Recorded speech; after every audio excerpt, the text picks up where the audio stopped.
I'm going to make a prediction that in the next 10 years, they'll have a 101 class in college on how to use paper and pencil.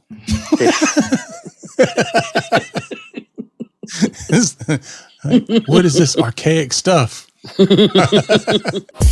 me with hip hop. Let's get it right. Protect your patients day and night. Donna and David, the experts on your side. Help me with hip hop. Let's get it right. So it wasn't too long ago, Donna, we covered in episode 503. Well, I guess that was a while back. Like almost exactly a year. Well, that's how you know you're getting older, because the other day could have been a year ago. Oh, yeah, I know about that. So the other day we covered in episode 503, this report. We're going to be talking about the 2026 version today. It's the top 10 patient safety concerns. So that title in and of itself makes me interested in it. Like, what are the top 10 patient safety concerns? And how does that correlate to what we saw last year? Like what moved on the list, off the list, up and down the list? So we're going to go into that a little bit today and see where things are currently. Yeah, this organization, ECRI, so it got our attention last year because like number 2 was insufficient governance of artificial intelligence. And number 4 was medical errors and delays in care resulting from cybersecurity breaches. When I saw this year's report came out, I wanted to see, how we landed now. And they have an ongoing list, but I couldn't get access to it. I have to see if I can figure that one out. But it's a different list. It's not, it's the same but different.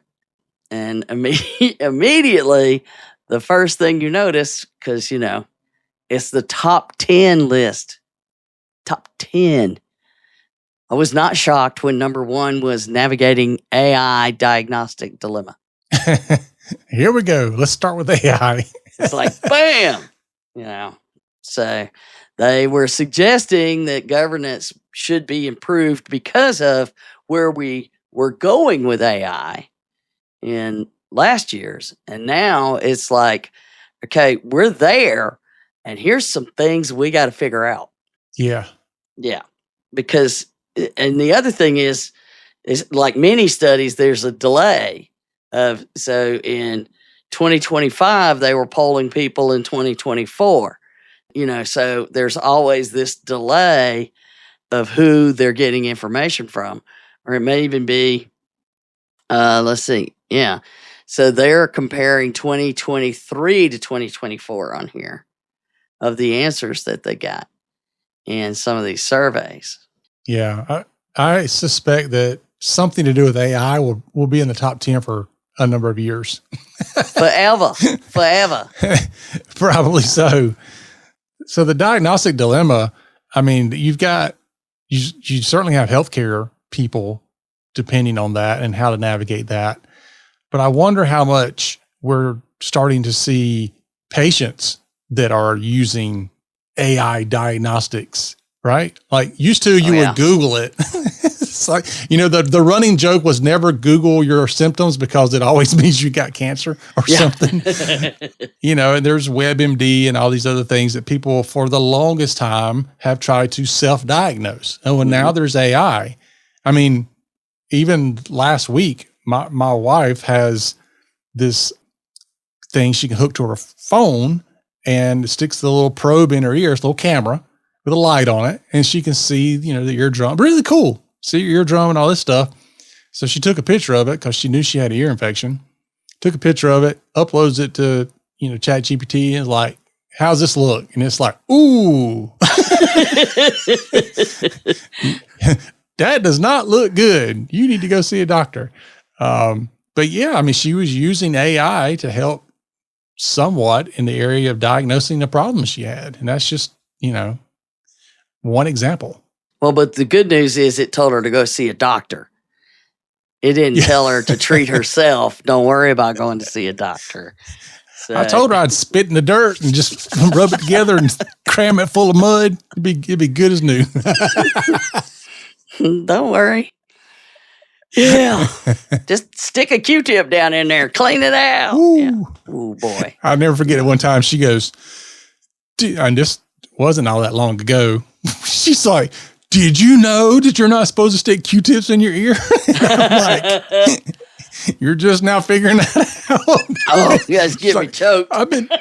She's like, I've been doing this for years. I'm like, no, you've been doing it for decades. You're just now figuring this out. Yeah. Yeah, you're just supposed to do the inner side, the inside. Yeah. I said, yeah. I said, you must have been using the Q-tip in your ear and just so happened to be reading the back of the box at the same time. Don't stick it all the way down in there. I know. It's like, you're not supposed to clean your eardrum. You're just supposed to clean. Just right there. Just right there. Yeah. But you know what, though? If you, not the eardrum part, but like just this, there's one point that if you get that Q-tip in that certain point, it's almost like a dog's back leg. It feels good. It's like, especially like if allergies are hitting you and it's itching your ears. Here we are going down a rabbit hole. Well, I can't be the only one. I can't be the only one that hits that little point with the Q-tip sometimes like, oh my God, it feels good. But other people can't be trusted, apparently, including your wife. Yeah. Yes. So anyway, there you have the whole AI diagnostic dilemma, which is number one on the list. Yeah. It's, the point that they made is it's great because, maybe efficacy, precision, there's a lot of value that they're seeing in particularly things like pathology, diagnostic radiology. It's really been good and helpful and proven to be a substantial additional tool.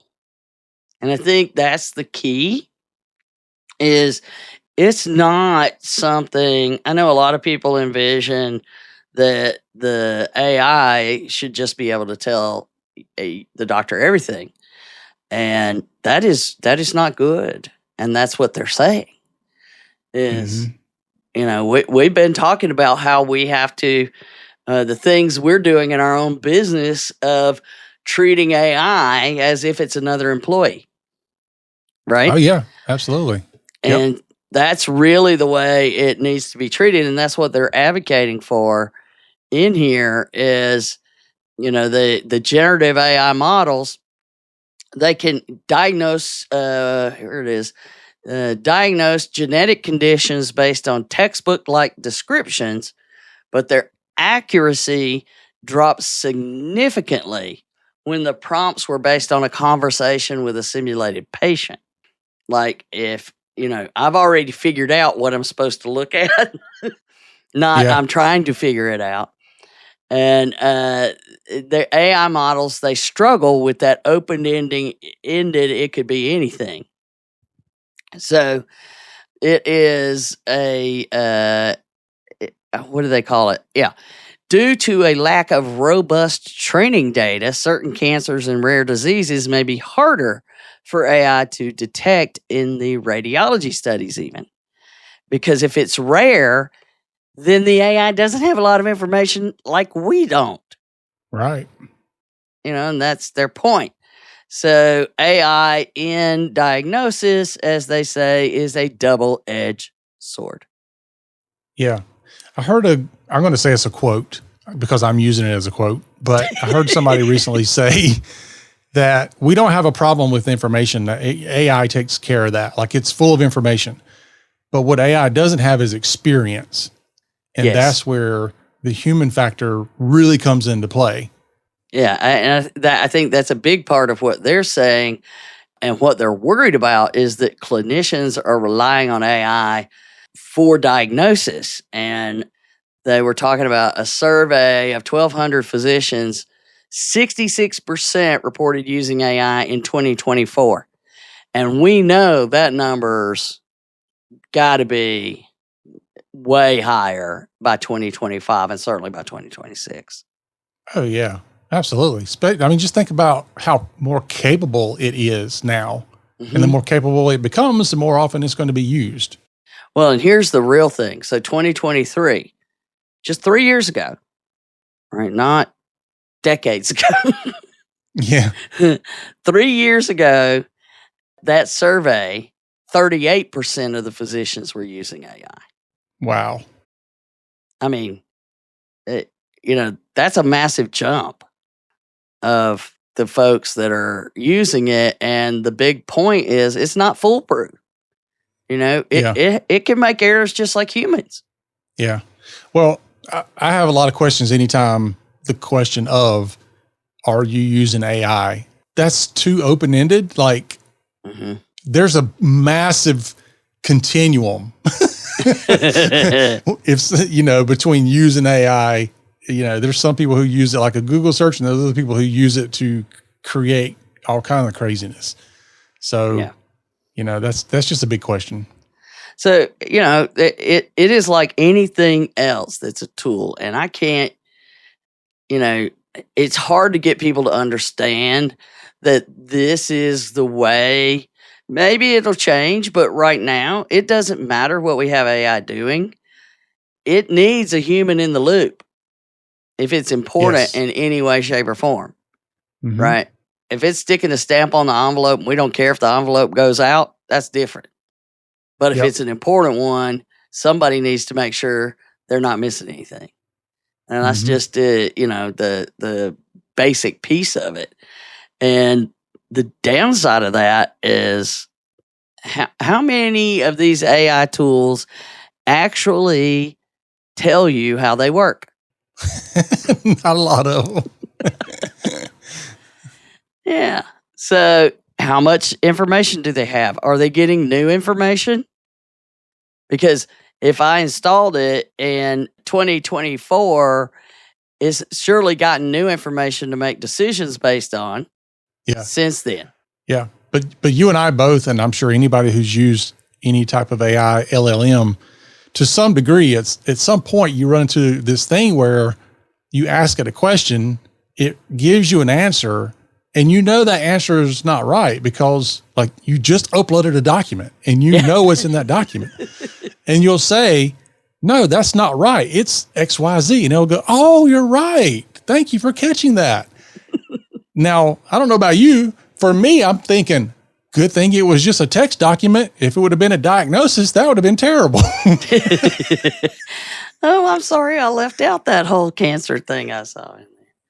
But yeah. And the other thing that it's bringing up is you've got to double check it and challenge it. Ask it about the things that it's saying, because there are things where I've asked it stuff and, I don't understand why you're bringing this up. Well, because X, Y, and Z. Well, no, I didn't say that. Oh, I thought you wanted that. No, I don't want that. You didn't ask me, and so you've got to have that discussion with it, but it is a very productive discussion when you have them. Usually, occasionally it argues with you. Yeah.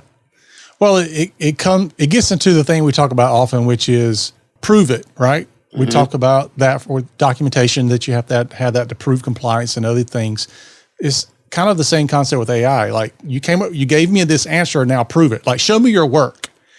Prove to me that what you're telling me is accurate. Those are good questions to ask. And that's what they're pointing out, and their concern that doctors may be susceptible to what they call automation bias, which is the tendency to just go ahead and favor that because it's done taken care of. And you don't have to, oh, that's good. I call that being lazy, but you can call it automation bias if you want. And I only say that because I've done it. Like something's automated, like set it, forget it, I'm good. Then you find out later on that it wasn't good. Yeah. Or something goes wrong with it. And like you, I've got all kinds of little toys to test things and automation with lights coming on and off, right? And Yep. Middle of the night last night, the bedroom light turned on. There was an Well, if issue, you're- a little conflict. Yeah. Yeah. If you like me, you have so much automation that you don't know where the automation is that broke. Yeah, I went through that. But so they point out that, and I thought this was really, I don't know that I've had a conversation about this, but I'm looking forward to having one with like physicians and those in the biz of whether physicians will be held liable for AI related diagnostic errors. There's no regs, there's no legislation I've even seen about governing this in AI. So we can't hold them responsible because the AI did it, but can I hold them responsible if they didn't double check the AI? They didn't evaluate it themselves. And I thought that was a really, it like brings a whole new, seat to the table of the conversation of why every time you talk about AI, you have to have a lot of people involved. Yeah. Well, again, you have to think of it as a tool, and that is all that it is. It's a tool. Yeah. Can you hold the tool accountable? Like, are you going to hold the scalpel accountable? But the scalpel doesn't decide on its own where to go. I know, and neither should AI. And that's it's exactly it. And so their points are, spot on. That staff may have difficulty determining when these events are wholly or partially attributed to AI when something occurs. Like this just happened. Did it happen because AI was involved? Which then they're worried that people aren't going to report events because they're like, well, the AI said it, so maybe it's not wrong. I'm wrong. So, but I love that we always talk about it has to be a balance, and that's exactly what they say. A balanced approach is needed. So they agree with us that it should, of course, they should support and supplement clinical expertise, not replace it. And I'm like, okay, that felt good. What is the recommendation for the for the industry? What should we do about all these things? And they've got tons of recommendations, just like we do. Is anything going to happen? I don't know. But establish AI usage policies, guidelines, and procedures for staff that outline clear roles and responsibilities for governance, implementation, oversight, documentation, and monitoring of AI technologies. Huh. Yeah. Yeah. I think we've talked about that a few times. Yeah. Ensure people are trained. Require staff to document instances in which the AI was used for diagnostic purposes and how it affected the diagnostic process. Well, or just ask AI to document it. Yeah, which it will. Would you include in there that we used you? Yeah. What did you do and why did you do it? And it's this. If you're doing a presentation and you used AI to create it, you need to disclose that. Okay, but I didn't tell it to create it. I said, I'm going to say this, and I know people aren't going to understand, which is different, so you've got to find that balance. Like I said, it's not just something that's being done. But this is one that we've talked about, and we actually had a discussion about it in some other things with clients recently, and a discussion, in our Garden Club hangout related to this. Disclose the use of AI to patients and obtain informed consent before using generative AI in diagnosis or uploading patient information to an AI system, and include opt-out clauses in those agreements. Okay. Yeah. Well, it was an interesting scenario when somebody said, I know we need to do all of these things, But what about patient consent, and where do you get it, and what do you get consent for? Well, we want to use it to do transcription of notes when the patient encounter. Oh, so you're wanting that where we all are used to the whole thing we're used to is doctor-patient confidentiality, somebody says all the time. Well, wait a minute. It's going to be listening to that. It's not just notes, it's a different thing.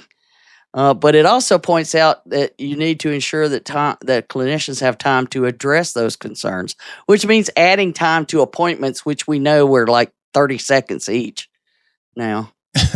Well, they'll just be in the, sign this, sign this, sign this, sign this.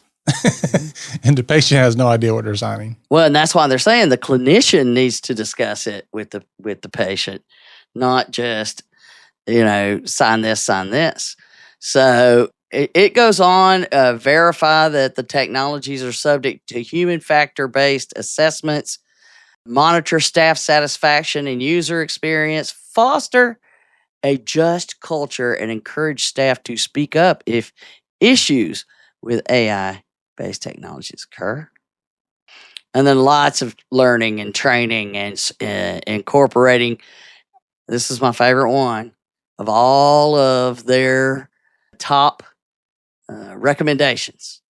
My favorite one that had to do with AI and incorporate strategies that emphasize critical thinking skills into staff training, including evaluation of physicians' diagnostic thought process, lessons on cognitive biases, and regular assessment of critical thinking skills.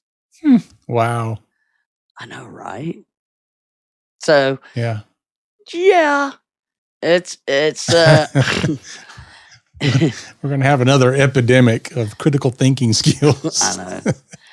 It's already a problem, and now we're going to add some more to it. But it does point out, I mean, it's systemic. If we don't stop it sooner rather than later, we're going to lose critical thinking skills in clinicians as they progress. And not from them getting old like me. I'm going to make a prediction that in the next 10 years, they'll have a 101 class in college on how to use paper and pencil.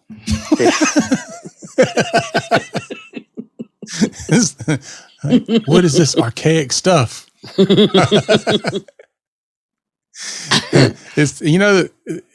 My kids, when they went through school, they were taught cursive. And when they got to high school, they changed schools. When they wrote cursive, nobody could read it. None of their peers could read cursive. They don't even teach that anymore, do they? No, they might as well have been writing in Japanese. They couldn't read it, couldn't write it. And I'm like, are you kidding me? Like, aren't we still signing checks? And they're like, checks? What's that? What is a check? Well, that's the other thing then. That tells you can write secret notes. Just use cursive. I know. It's encrypted. It's a secret language. I know. It's like a code breaker. What does this mean? What does this scribbly stuff mean? Yes. Okay, so let's move on to the other specific one where they mentioned data privacy, which was number 8, the impact on system improvement when a culture of blame hinders learning. Yeah. I mean, nobody wants to get punished, and so people just don't say anything, which causes bigger issues because, I didn't want to tell you, but I think I might have given away access to my email account a couple of weeks ago. I was hoping to not say anything, but now that my mouse moves on its own, I probably should have told you. And that's what they're saying is that it doesn't matter what area it's in, whether it's in diagnostic or in data privacy or customer service, or it didn't matter what they were asking about, is that everybody, if you were afraid to bring something up because you didn't want to be blamed for something in any area, then you were afraid to bring something up because you didn't want to be blamed for something in every area. So if it's just one, All you need is just that one. Then every other area, you're going to feel the same way. Yeah. So, I mean, I don't doubt that is a thing, and that we always have to encourage people to have an open door policy. And HIPAA has in it, no retaliation is built into it. But at the same time, we also have all these, horror stories of retaliation. You can have no retaliation from the organizational side, but still have retaliation from your peers. Yeah. That's true. And it's, and they looked at 6 different areas that if you had an error and you reported an error in any of these, so customer service, customer safety, employee safety, financial stewardship, data privacy, environmental protection. If you made a mistake in any of those, if you're afraid to report it in any of them, you will be afraid to report it in all of those areas. Yeah. So I can have accountability. I'm all for accountability. But at the same time, if I can't even bring up something for having made a mistake with the email, then I'm not advocating. Now, if somebody has clicked on every single phishing test you sent them, and then they fall for one and it causes a problem, that's a whole different ball game, right? Because that's a problem. But that is not, something anybody. We're paranoid. We're going to fall for one. Yeah. So, and I hate to have to report things to myself, but every now and then I do. Yeah. Well, I mean, I will tell, I think it's only happened maybe once, but if I click on something that was a phishing email that was a test, because knock on wood, I don't get actual phishing emails. All the security I got catches it. But the phishing test, I think I have clicked on one in like 5 years. And I went to my team and I was like, I clicked on it. I want you to look at this. Look how good this thing was done. Because if you can fool me, you can fool anybody. And we know this because we look at all the data. It wasn't that the email was that good. It was, but that wasn't what got me. It was, guess what? You're in a hurry. I was in a hurry. It caught me at a time when I was not paying attention. I was in a hurry, distracted, whatever. And that's what got me. Just like we see it happen to a lot of other people, which is why when people go, I only hire smart people, they would never do that. I'm like, that's a dumb response. I'm glad you hire smart people because you ain't one of them. Yeah, I always try to hire people smarter than me. It shows. But I mean, you just can't. It's not a intelligence issue. They play on everything else. Yeah. And they're better. And they are getting good. For the first time in years, one slipped through. And I'm like, okay, I know this has to be one.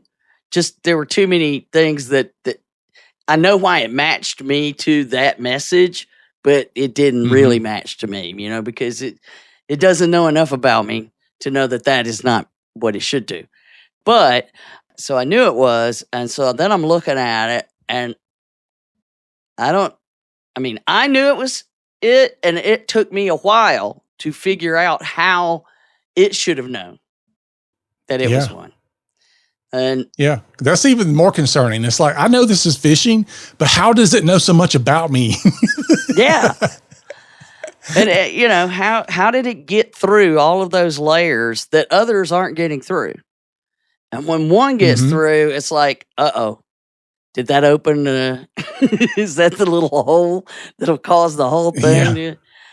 But it's a correlation to data privacy being one of those areas that they asked about, and it's in there as well. That if you have a concern about any other area, I'm not going to tell you about data privacy, even though I might be okay with that. But because of these others, I don't know. I don't think anything will happen, but because of over there, I'm pretty sure it will. I'm going to just assume it over here. Yep.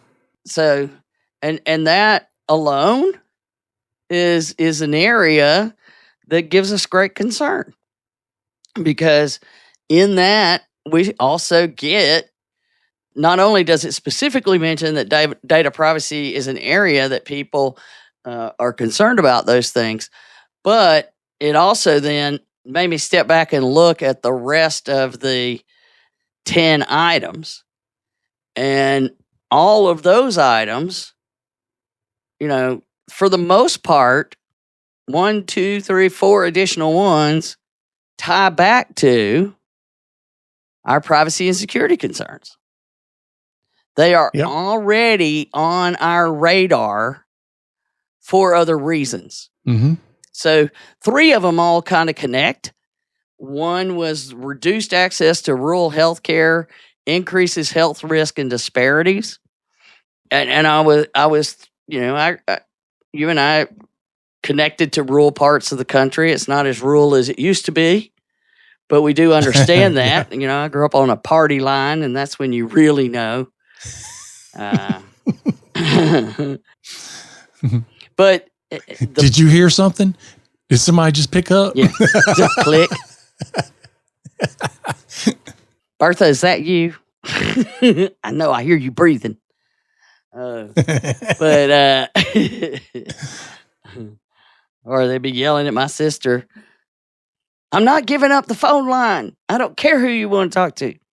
But their answer, which is great, that they have, recommendations, extensive ones, but the biggest area that everyone has on helping out with rural health and these disparities is increasing the use of technology, basically.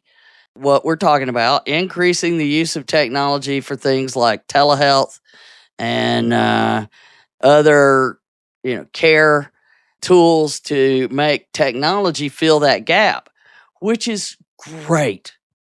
I can do remote care. I can stick the camera in my ear and the doctor can see it. I mean, technically that's a possibility, right? As I can go to a small clinic, but have doctors somewhere else, and it's just a bunch of equipment that people know how to use. Those are the things that they're looking at, as well as telehealth, which I'm a big fan of most of that. However, what does that mean when it comes to privacy and security, David? Just means there's more risk. Yeah. It's just expanding the attack surface that we have to protect. It's the things we have to keep up and running, the things that need to be connected. They need to be patched. It's just more of those. And I don't see them suggesting anybody to additional people to take care of the technology that's going to solve that problem. We're going to create access solutions, but we need to understand that every one of them is a new cybersecurity responsibility that somebody's got to deal with. Yeah. I mean, it really just comes down to, understanding that every decision you make comes with a consequence. It could be positive consequence, negative. Often it's both. Yeah. Like, we buy this piece of equipment, or we introduce this thing. The consequence is that we can provide better care and all that. The negative consequence is that we've also expanded the amount of risk we have and exposure. So there are consequences on both ends. The problem is people don't want to look at both sides. They just want to look at the positive consequence. Mm-hmm. And we're not trying to be party poopers here. That's not our intention. In fact, technology, more stuff for us to play with. We're excited. Unless it's a printer, and then we're not. But but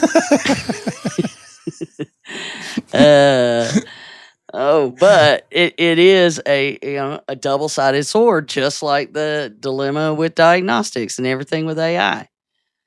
And it requires consideration. And so I thought that was important.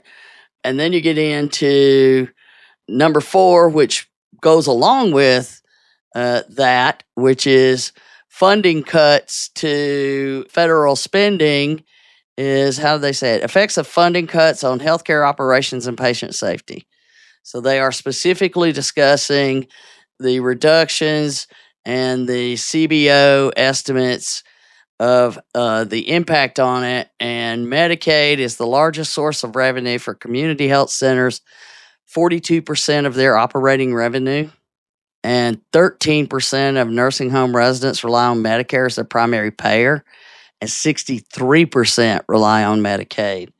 So their concern is valid that there's not going to be staffing that will allow patient care to even be in the mix, because it will become, as they called it, unsafe care, which would jeopardize patient outcomes, making it a dual threat to system integrity.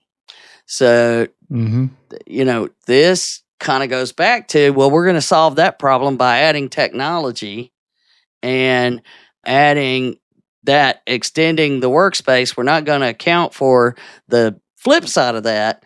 And we both know when cuts start, cut IT spending, cut, cybersecurity. We don't need that. We don't need no stinking backup. Why are we paying so much for that? Well, because it would cost 3 times more if we hired somebody like that for our work. The other side of it too, I think there's kind of an intermediary that's just as bad, as they often may not cut cybersecurity, but they cut the quality of cybersecurity. So they think they checked the box, but they basically, they took something that was good, put in something that was not good, and said, but we still have security. Yeah. No. Yeah. And the quote, budgets don't eliminate risk. They just delay when you discover them. Yeah. Ouch. That's my exact point. Yeah. It's not nearly as good as what you had, but you still call it the same. Yeah. And that alone is terrifying, because the mess, somebody's going to have to clean up the mess that makes. Yep. That, or you've got another healthcare organization that's just gone. There's nothing in between. Yeah, that's right. Which then, I'm going to come back to number 5, but number 7 is workforce shortages. So we already have workforce shortages, and we're going to have cuts everywhere, and we're going to have more cybersecurity requirements, more technology, and we already have people that are burnout. There's massive turnover. You can't find people that are qualified. You look at the discussion about nursing and how important that is, and we need a lot of experienced nurses. And we've touched on this before, though. We've talked about the workforce thing.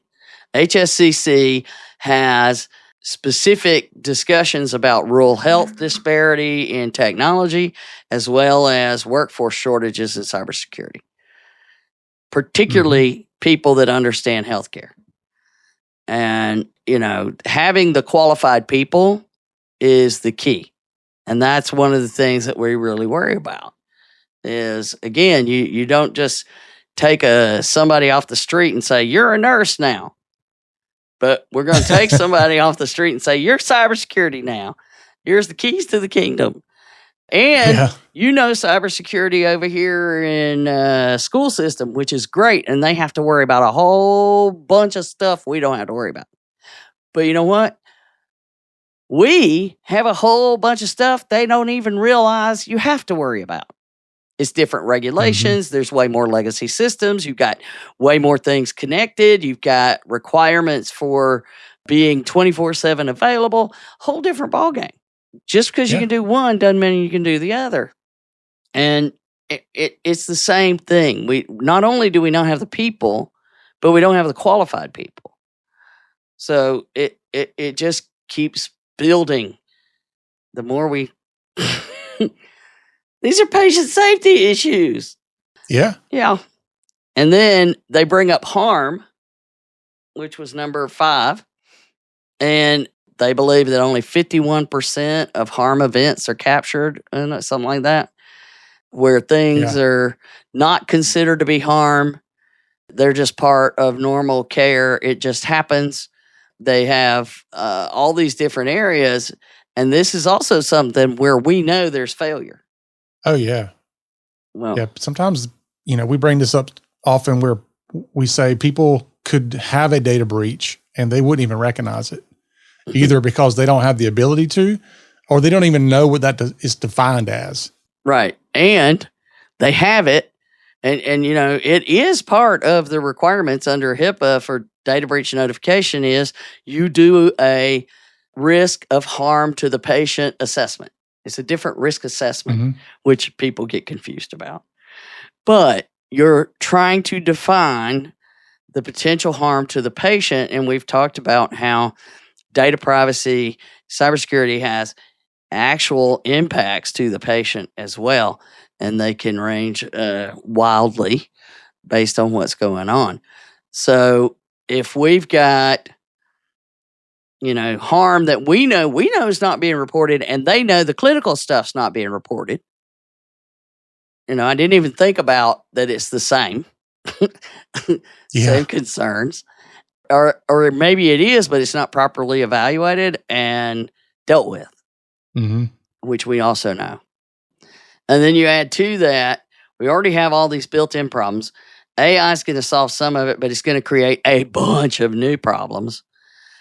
We have concerns about not even having access to care, or if you do have access, it's very limited, and we don't have enough workforce to help backfill the areas where we are getting people, but we don't have the money to hire them, even if we did have them.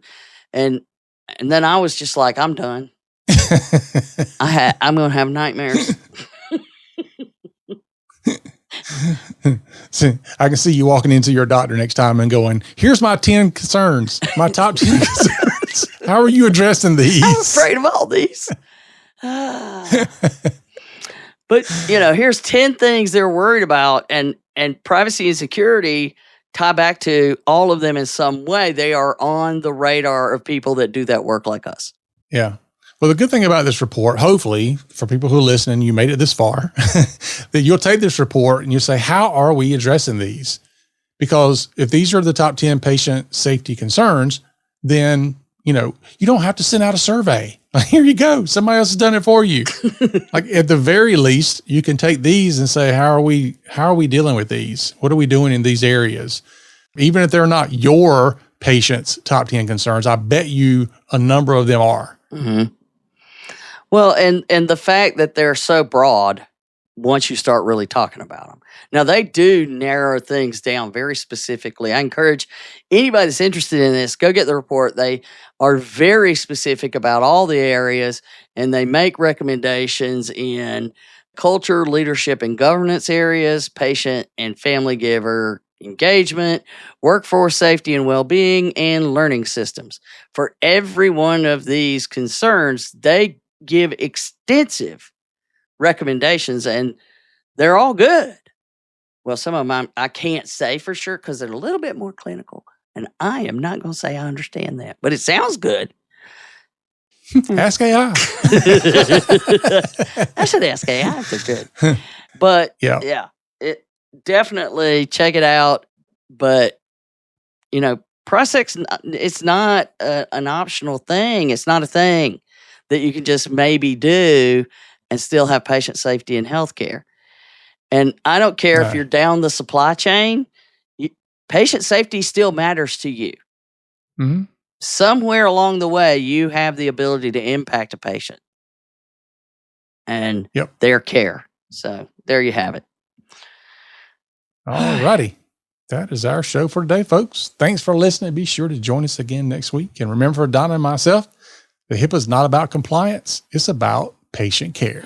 You've been listening to the Help Me with HIPAA podcast, hosted by Donna Grindle and David Sims. The show created to help you with HIPAA. For more information or to ask us a question, visit our website at helpmewithhipaa.com. Neither Donna Grindle or David Sims are attorneys, and they do not offer binding legal advice concerning regulatory compliance. The information in this podcast should not be relied upon or construed as legal advice in any way. Consult your attorney for legal advice concerning compliance with HIPAA regulations.